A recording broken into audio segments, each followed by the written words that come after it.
ये लिख लो दिमाग में, डायरी में, इनसे बचिए। अपनी बड़ाई, अपनी प्रशंसा कभी अपने मुख से नहीं करना, नहीं तो आपके पुण्य नष्ट हो जाएंगे, बुद्धि भ्रष्ट माने गिर जाएगी। अगर परमार्थ में चल रहे तो भी, और व्यवहार में तो पुण्य नष्ट हो ही जाएंगे। बुद्धि गिरी हुई तभी ऐसी बात होती है।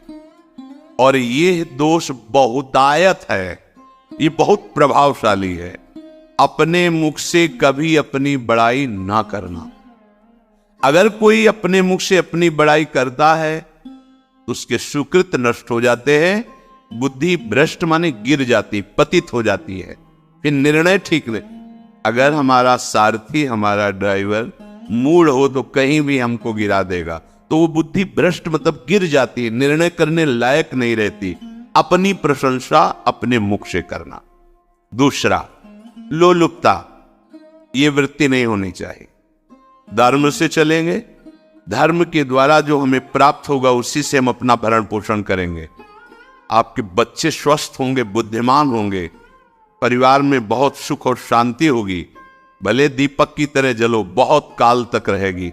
लक्ष्मी जी भी आपके घर में बहुत काल, हम ये नहीं कहते कि बहुत नहीं, जितनी है बहुत सुख शांति से चलोगे।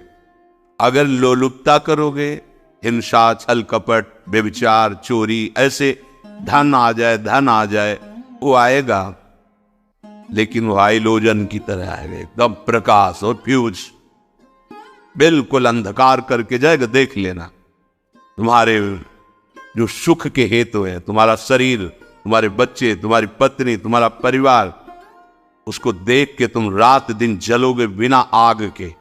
ऐसे उनके आचरण होंगे, ऐसे उनके अंग होंगे, ऐसे उनके दिमाग होंगे, ऐसा उनका व्यवहार होगा। ये लोलुपता अगर उपासक में या किसी में है तो उसको नष्ट कर, सावधान।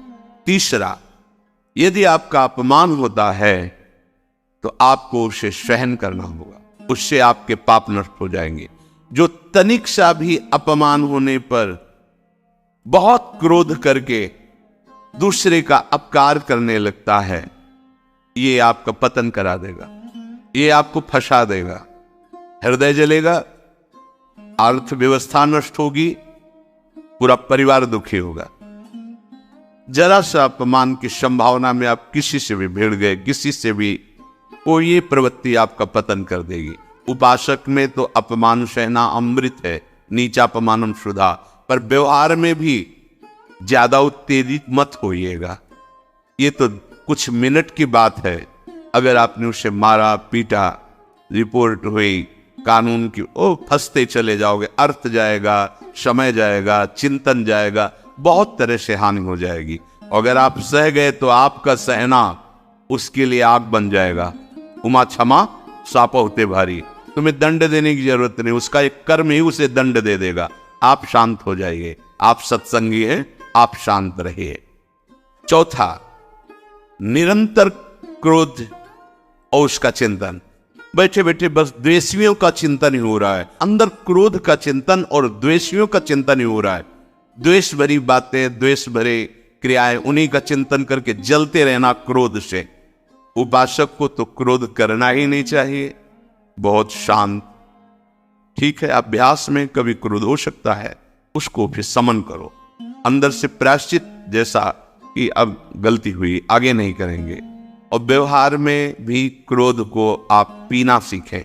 अगर बार बार आपका क्रोध प्रकट होता ही रहेगा, आपका स्वभाव बिगड़ जाएगा, आपके पुण्य नष्ट हो जाएंगे और आपका जीवन नष्ट हो जाएगा। देने वाला उतना दे देगा, आपको आनंदित रहो, पैसा खर्चा सब, पूरे जीवन का विध्वंस मचा दिया क्रोध ने। कहीं भी आप देखो, किसी से क्रोध करके देखो, फिर देखो तुम्हारा भजन चल रहा है, तुम्हारी वो आनंद वृत्ति है नहीं, जलोगे और वो जलन और गुस्सा दिलाएगी और वो बैठे बैठे जलो नहीं। ये क्रोध जो है, ये चाहे व्यवहार में हो चाहे परमार्थ में, दोनों की हानि करने वाला है। और आश्रित जनों की रक्षा ना करना। अगर कोई भाग कर आपके पास आ गया है, कोई पशु पक्षी या कोई मनुष्य, आपको चाहिए कि अब चाहे हमारे पहले प्राण जाए, उसकी रक्षा करेंगे। सीवी जैसे तो कोई बिरले ही होते, पर इतना जरूर ध्यान रहे, जैसे कोई पशु पक्षी किसी भय से आपकी सीमा के अंतर्गत आ गया है, अब उसकी रक्षा करनी है आपको। अगर आप स्वयं मार देते हैं या मरवा देते हैं, ये आपके सुकृत नष्ट कर देगा, ये आपकी दुर्गति का कारण बन जाएगा। और जो पाप कर्म उत्साहित होकर करते हैं, उपासक को तो बहुत सावधान रहना चाहिए, पर व्यवहार में भी जो नहीं करना चाहिए, अगर वो पाप कर्म आपके द्वारा मन में प्रेरित हो रहे हैं, संकल्प बन रहा है, क्रियाएं हो रही है, दुर्गति पक्की, पुण्य नष्ट हो जाएंगे, दुख अशांति बढ़ती चली जाएगी, कभी शांति नहीं प्राप्त कर पाएंगे। ऐसा नहीं कि जो मन में आवे सो करे। पापाचरण निडर और उत्साहित होकर करना, अगर ऐसे लक्षण है, निश्चित दुर्गति होती है। ये 6, अपनी बहुत बड़ाई करने वाला अपने मुख से, लोलुपता, तनिक से अपमान में सहन ना करने वाला, निरंतर क्रोधी और आश्रित जनों की रक्षा न करने वाला, और निडर हर्षित होकर पाप कर्म करने वाला। दूसरे श्लोक में 7 है, 6 7 हो। 1, संभोग का ही चिंतन करना, संभोग में ही मन लगाना, संभोग दूसरी स्त्रियों के साथ करने की भावना रखना। संभोग, पहला है संभोग। रात दिन बैठे बैठे बस यही चिंतन करना, गंदी बातों का, गंदी बातें देखना, गंदी बातें सुनना, गंदी बातों का चिंतन करना। फिर अन्य माताओं बहनों के प्रति काम दृष्टि से देखना, कोई आ जा रही है, दृष्टि से काम भाव से देखना, भोग बुद्धि से देखना, निश्चित पुण्यनाश, दुर्गति। बड़े बड़े उदाहरण इतिहास में है जिन्होंने ऐसा दृश्य नेत्रों से देखने की चेष्टा की, मन में संकल्प किया भोगने का, नष्ट हो गए, चाहे वो कितने बड़े प्रतापी हो।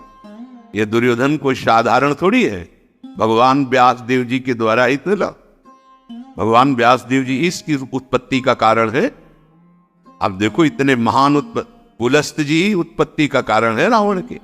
बस ये ऐसे दोष है जिनके कारण जीव नष्ट हो जाता है। ठीक है, धर्मयुक्त काम भगवान ने आदेश किया है, आपका पाणिग्रहण संस्कार हो गया है, संतानोत्पत्ति की भावना से कुछ पवित्र तिथियों का त्याग करते हुए चर्चा में हुई है।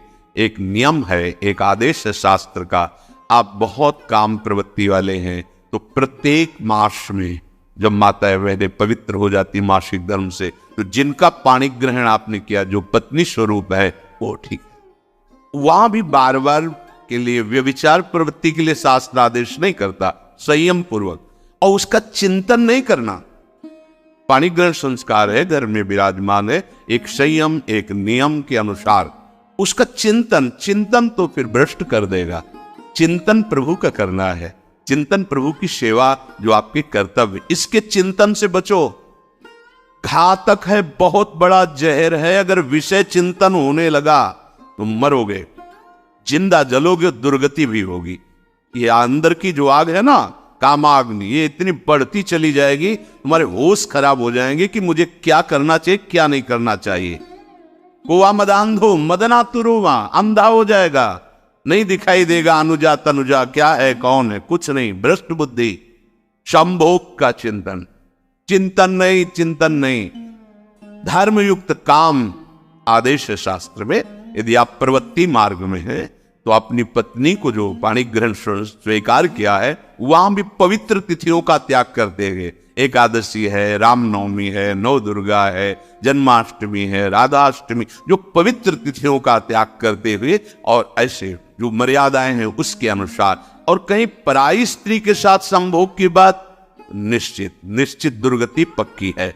ऐसे ही माताओं के लिए, स्त्री शरीर के लिए, यदि वो ऐसी गलत चेष्टा, तो पतिवंचक परपति रति करई, रो नरक कल्पसत परई। ये भोग चिंतन से बचने की चेष्टा कीजिए तो क्रिया से अपने आप बच जाएंगे। क्रिया के पहले चिंतन होता है, चिंतन से ही क्रिया का आवेश आता है।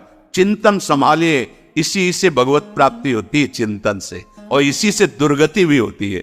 अनन्यश्चिन्तयन्तु माम, भगवान चिंतन करे मेरा करो, कर्तव्य कर्म मेरे को समर्पित करो। अब जब चिंतन संभोग का होगा तो बुद्धि भ्रष्ट हो जाएगी। ये जो राक्षसी प्रवृत्तियां सुनने को मिलती है ना, कि ऐसा हुआ, वो देखा सुना और चिंतन किए, और इतनी राक्षसी वृत्ति आ गई कि बस अब उनमें और राक्षसों में कोई अंतर नहीं रह गया। दूसरा, विषमता रखने वाला, सबके साथ बर्ताव ऐसा कि मैं बहुत श्रेष्ठ हूं और दूसरे सब नहीं है। सब व्यवहार सब भगवत स्वरूप है। समान व्यवहार, जैसे आपके भोजन है तो जो आप पा रहे हो वही सबको दीजिए। बैठने की व्यवस्था, उठने की व्यवस्था, क्रम बाय क्रम, पर उसको भी नीच भाव से मत देखिए। उस कोटि का उसको प्यार दीजिए, दुलार दीजिए, सम्मान दीजिए। इतनी विषमता न फैलाते रहे अपने जीवन में कि आप सबके निंदा के पात्र बन जाए। विषमता, सबको प्यार। हाँ ठीक है, पुत्र का अलग प्यार है, भाई का अलग प्यार है, पिता का अलग प्यार है, पर हमारा व्यवहार प्रीति युक्त होना चाहिए, विषमता भरा नहीं होना चाहिए। अगर हमारे चित्त में विषमता ही रही तो संसार है, प्रभु नहीं है। जीत विषम संसार कीर्ति जग बिस्तरे। जो विषमता पर विजय प्राप्त कर लेता है वही भगवत प्राप्ति का अधिकारी। ये विषमता बहुत बड़ी हानि है। तीसरी बात, अत्यंत मानी होना। जहां आपके प्राण कमजोर होंगे, पुण्य नष्ट होगा, आयुश्री सब नष्ट होना है, ऐसे आचरण करवाएगा गुरुजनों के साथ, महापुरुषों के साथ। ये बहुत नीच प्रवृत्ति है। अत्यंत मान प्रियता, मुझे सम्मान मिले, उत्तम प्रवृत्ति है। सबको मान देना, स्वयं अमानी रहना। चौथा, दान देने की बात कह के मुकर जाना या दान देकर पश्चाताप करना। दे दिया है, बहुत जल रहे हो, दूसरे से वार्ता कर रहे हो कि पता नहीं क्या यार बुद्धि में हो गया, हमने उसको इतना कहा था, उतना दे दिया, क्यों दे दिया, ऐसा ऐसा, मतलब अंदर चिंतन करना, क्यों दे दिया तो दिया। इसके बाद जो आपका जलन हो रही, पश्चाताप, सुकृत नष्ट हो रहे हैं।